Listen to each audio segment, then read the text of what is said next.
Welcome to BamBam-O-Rama, BamBam-O-Rama, BamBam-O-Rama. Welcome to the BamBam-O-Rama podcast, where we talk about all the important issues. And you know what's on my mind today, Adrian? No. It's our BamBam-Oversary. Oh? Yes.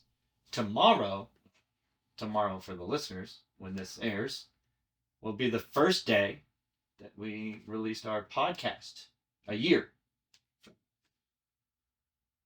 Interesting. Yeah. I looked up the date while you were sitting up. Because I knew it was coming up. I knew it was soon. We said something about it a couple weeks ago. That we started this back in January. That's pretty awesome. Right? Yeah. We get to say that we at least did it for a year. That's right. And that's why it saddens us to say that we don't have more followers.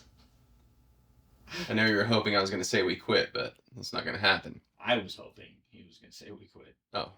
I guess we quit. Jack doesn't want to do this anymore. Sorry, guys. No, I'm just kidding. I've enjoyed doing this. Going down this trip with my best friend.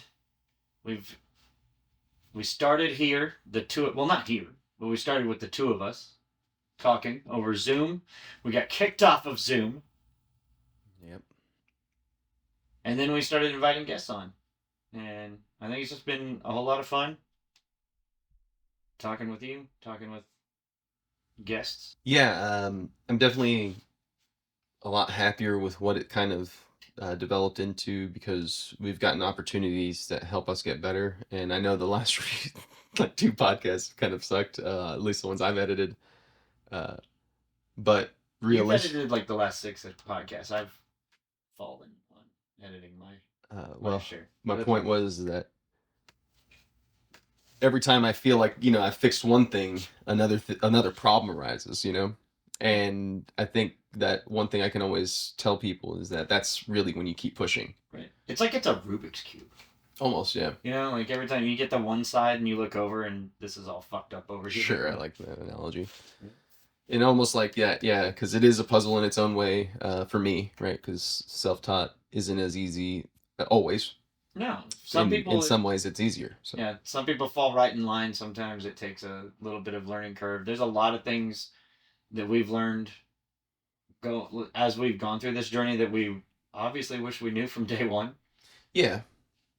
But it's been fun. I think that one thing we should focus on has already been focused on. Anybody that's watching this today is going to notice a little bit better video quality out of this one. Oh, yes.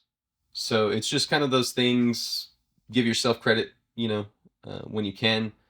The world's going to tell you that you're not good enough. You know what I mean? But I'm awesome. So it's not for you to say that you are, because when you do, people take it the wrong way. You just got to put your head down and keep moving forward. That's true.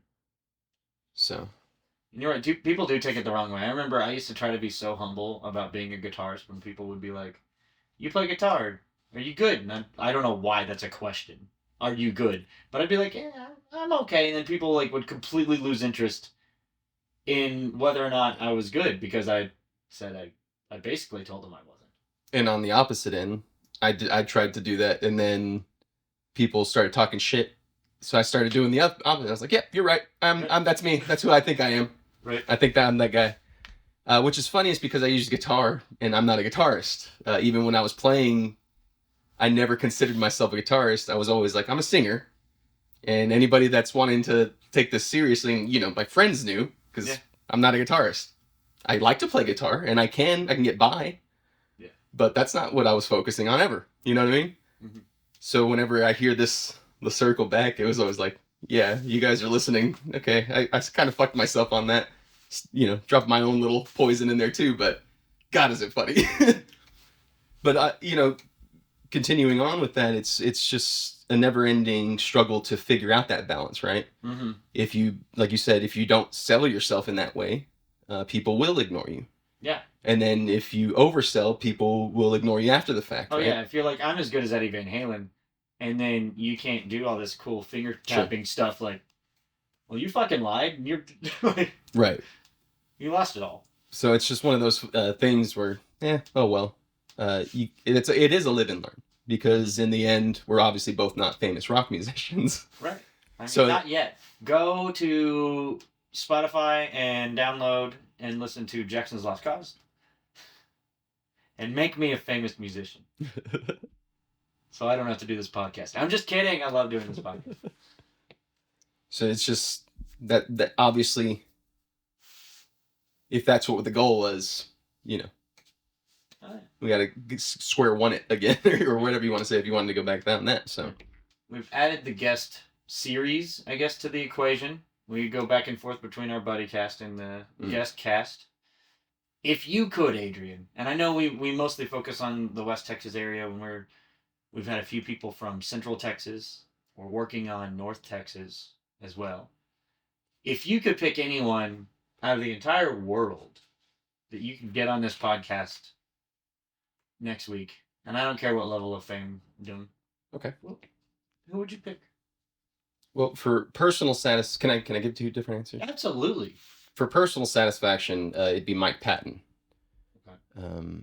Because I like the thought about being able to talk to him and not meet him as a fan. Yeah. Like when we're talking about people that, obviously did it right, I wouldn't be trying to pick his brain for how to, reclimb that ladder so much as just understand him more. Right. And so for me, again, it'd be very personal. I'd be asking dumb questions, I would think. And I mean that in the sense that they're not entertaining, but stuff that I would want to know. What questions would you ask him? I mean, it would be in the heat of the moment. And I'm really reflecting on whenever I hosted a TV show briefly when I was 18. Right. I asked these guys what their favorite time signature to play in was, because I was young and dumb. And it was just a silly question, dumb question, Yeah. I'm not saying I would answer it now, but as an 18-year-old at that time, who really I just started, by the way. I didn't really play. My parents got me like a guitar 16-ish. Mm-hmm. It's a CF Martin Stinger guitar. I've never heard of that Yeah, guitar. it's like electric guitar. It's a Strat clone thing. A lot of the basic beginner Yeah. guitars are Strat clones, yeah. And this little Epiphone amp, I believe it was, like a single. Nice. I don't remember what that thing was. It's been a long time since I've had that. So would you ask Mike Patton what his favorite time signature is? Yeah, Yeah. I would, but not in that same way. Not the same one. I'd probably be more articulate with it, because when you ask the basic version of those questions, people assume you don't know what you're talking about, right? Yeah, what's your favorite time signature? I mean, I don't know. So I'd probably be like, whenever you're in the mood, what do you do to change up the feeling of your music? And that's how I'd rephrase it now. Something what like band is Mike that. Patton with? Well, he's most famously known for Faith No More. Okay. But for me, and like what my brother had kind of, whenever we were younger, it was the Mike Patton, Mr. Bungle thing. Mr. Bungle. Yeah. I enjoyed many a conversation and riding in your car, or not your car, your brother's car, listening to Mr. Bungle. Yeah, I mean, as far as technical ability, I think that they're really high up there. They are. The guitarist Trace Bruins probably is the next Frank Zappa, and I mean that in the way that people should have held him to that same esteem. Mm-hmm. And if you guys don't know, even the great Steve Vai thought Frank Zappa was it. Oh yeah. And I believe that Trace Bruins probably thought Zappa was it, because I would assume just he looks like he lets his hair. And I'm not saying he was trying to copy him, but I just really feel that he was that kind of artist as well. That in the end, he just was being himself, and he was just a skinny white dude, and that's just what his hair grew out to be. What I mean? But yeah, Mr. Bungle, there's a lot more than just the mechanical of music in that, right, which is where people, I think, falter. And I always try to remain a balance, in my endeavors, where you get somebody that's overtly technical. They don't realize sometimes that they're losing a lot of the actual feeling in something. Feeling and musicality. I've always argued that. And it's not a slight against anybody. I'm not specifically saying anything, but whenever you're trying to be the balance, and in my brain, because whatever loose wire it is, I have extremes. Mm-hmm. My extreme was to show off only the natural side of things, right, and showcase that portion of my understanding. It's never gotten me far. Nobody respects me, but it was fun doing it that way.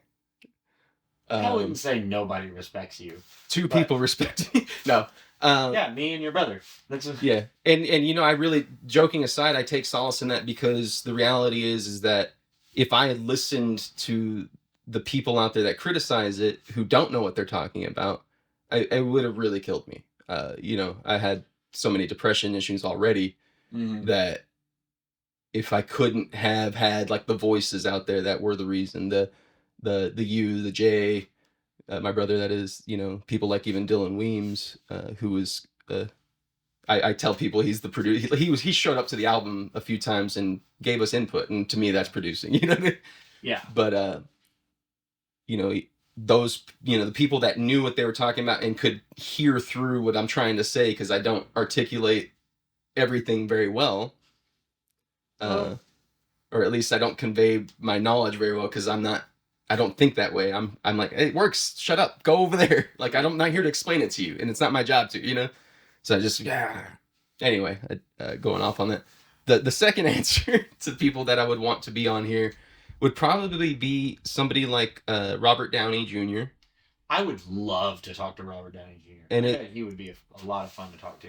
And I guess they're both selfish answers in their own way because Mike Patton to me is the musician that I wouldn't say I always wanted to be, but definitely who inspired me to break my ranges, to push it even when people were saying you're not hitting those notes, and then keep going, and then later to be complimented by so many more people that were like, yeah, you know, we saw you grow, and goddamn, you know. Yeah. And it was because Mike Patton could do it that I said maybe I can too.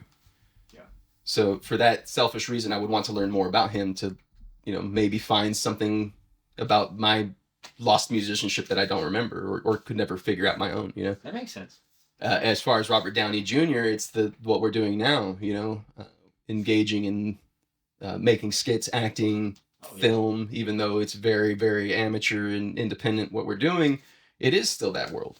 Yeah. And him being a sober person that goes into that world and me being an alcohol sober person now, it's the same reasons, just with that world. So Robert Downey.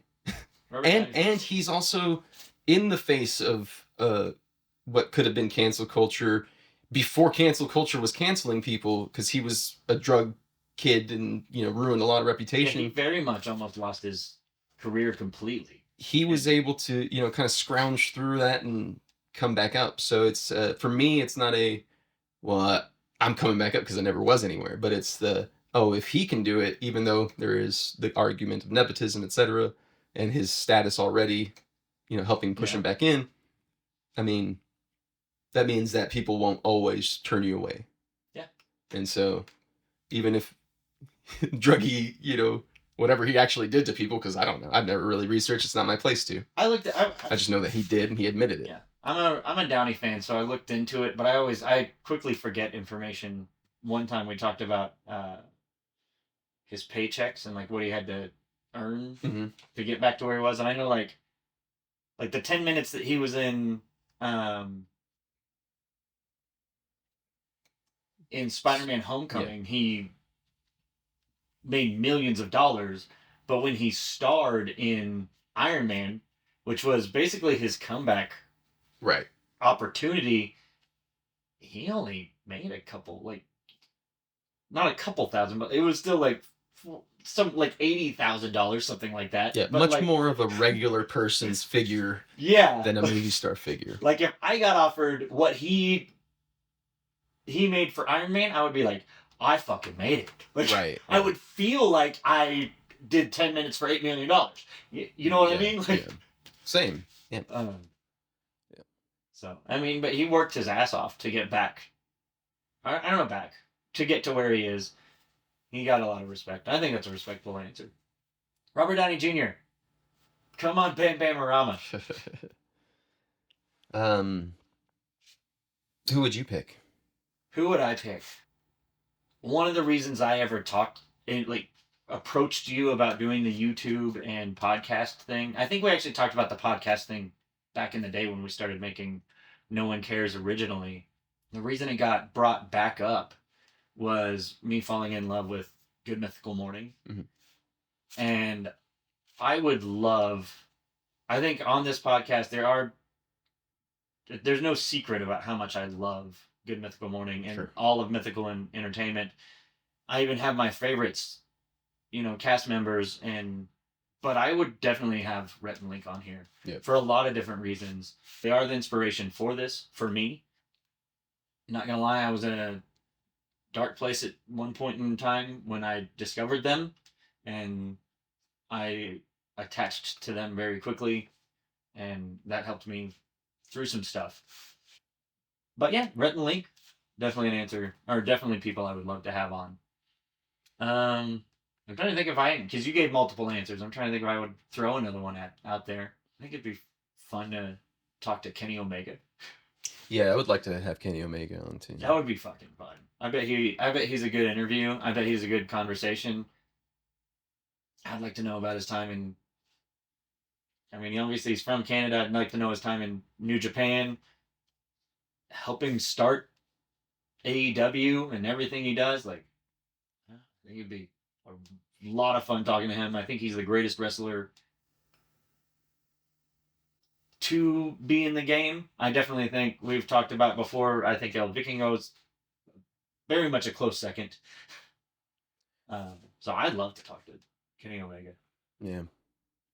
Well, I mean, I've been researching a little bit on how to apply for grants for film and stuff like that, so that we can have different projects, hopefully, in the future after we have, a portfolio that we can sell it with, right? But I'm not going to give the details. You had mentioned trying to do a specific project that might end us landing that kind of interview. And if we are able to, organize ourselves properly and get that moving, it might be sooner than later that, we get to do that. All in all, though, very fun, very exciting. I would highly encourage anyone to start doing that. Start doing this. Start doing your own podcast, and ask us to show you what we know, and you can go from there if that's what you need. Absolutely. And I mean, this is two friends who never gave up on. I don't know if I guess we gave up at some point on our dreams, but we try to get back in the boat. Well, different dream, yeah. Different dream. But I mean, you can do a podcast for whatever reason. If you have information, if you're good at talking, and you just want to put your voice out there, like, do it. And if you get 5 people listening consistently, that's all that matters. I think. I think so too. We're very fortunate, to have the people now that are listening, and the ones that helped us start. I only expect 2024 to gain in traction and the momentum between you, I, and whoever's watching. We did way better in the last quarter of this 2023 year with our channel than we did any of the other months, and I'm not saying it was leaps and bounds, but that's good. That's good movement. Month over month was better, and that's what you're supposed to gauge, these types of things on. Definitely. So. And I did 2 weeks ago. I put out the challenge, or not the challenge, but made it a goal for us to triple our followers, and I think we're gonna be able to do it. I really do, and I don't know. I'll eat a sock. I don't think that's possible. I don't think that's possible either. But I mean, I'll do something stupid next year if we don't do it. Maybe I'll do something even stupider if we do. What could I do? You said doo-doo. Doo-doo. I won't eat doo-doo. We could put you like in the Jackass franchise where they put somebody in a porta potty. We can do that to you. Oh. There's a lot of things I would do for clicks and followers. I won't lie. I don't think we'd be allowed to show that on here. Not on YouTube, no. There's a lot of things the Jackass guys did that I would quit. I would not. Did you ever watch the Dudesons? No. I think we should end right there because for the duocast we're gonna be ready. Yeah. You should totally watch the Dudesons. Okay. They were Jackass on steroids in a lot of ways. Really? I think they were Finnish or Swedish. Even some of the Jackass guys went to wherever they were from and participated, and they were like, "Oh my god," Really? Dudesons, yeah. I'll check it out. I'll check Really out intense, really funny, and insane. I'm worried that you're leading me down a dangerous rabbit hole. I think anybody should be warned that there's probably nudity, but it's just jackass with, I wouldn't say, I don't think there's blood. No. I don't think so. I don't recall, but they definitely do more extreme things, and did. Dude, I don't know. Was Or, it or did, rather. Jackass 4 when they... What did the guy do to his balls? Did he take a pogo stick to the balls? You're gonna want to watch the Dudesons, That was painful, man. because that one's probably on par with them. Oh, God. Alright, so... I might be hyping them up. Either way, it's still worth the watch. So guys, check that out. Also, if you guys want to see somebody that you know, local, or regional. or regional, sure, Yeah. that we would be able to hit up to have on the podcast, please let us know. Please let them know that we pretty much have an open casting calling for our seats. It's not to discredit anyone before. It's actually more to invite everyone from here on after. So if we haven't called you personally, it's not that we don't think about you. It's that there's a lot of things to think about. So it's the opposite. We're thinking about a lot. And none of them are you. And none of them are you. I'm just kidding. No. I mean it. I do mean it, though. If you know us and you're watching this, or you know somebody that knows us and you're watching this, send them our way. I assure you they'll be invited. Yes. No, we'd love anybody and everybody. And I know... Yes, we'd love everybody. Also, check out BamBamOrama.com. Our Patreon's launching soon as Jackson figures out what we're going to do for that. Check out our streams Tuesdays 8:30, Wednesdays at 2:30 if you got a little bit of an afternoon break. And then, of course, you can always catch the podcast on Mondays. Spotify, it'll release on 6 a.m., YouTube 6 p.m. Anything else you got, Jack? Follow our Instagram? I don't know. Just everything, guys. Yeah. Make sure that you hit like, comment, even if you just comment poop. Comment poop. Everybody. Comment poop. Comment poop. I'm going to name this comment poop. Hashtag poop. No, I can't. I don't think I can. Thank you guys so much. We love you. Thank you. Love y'all.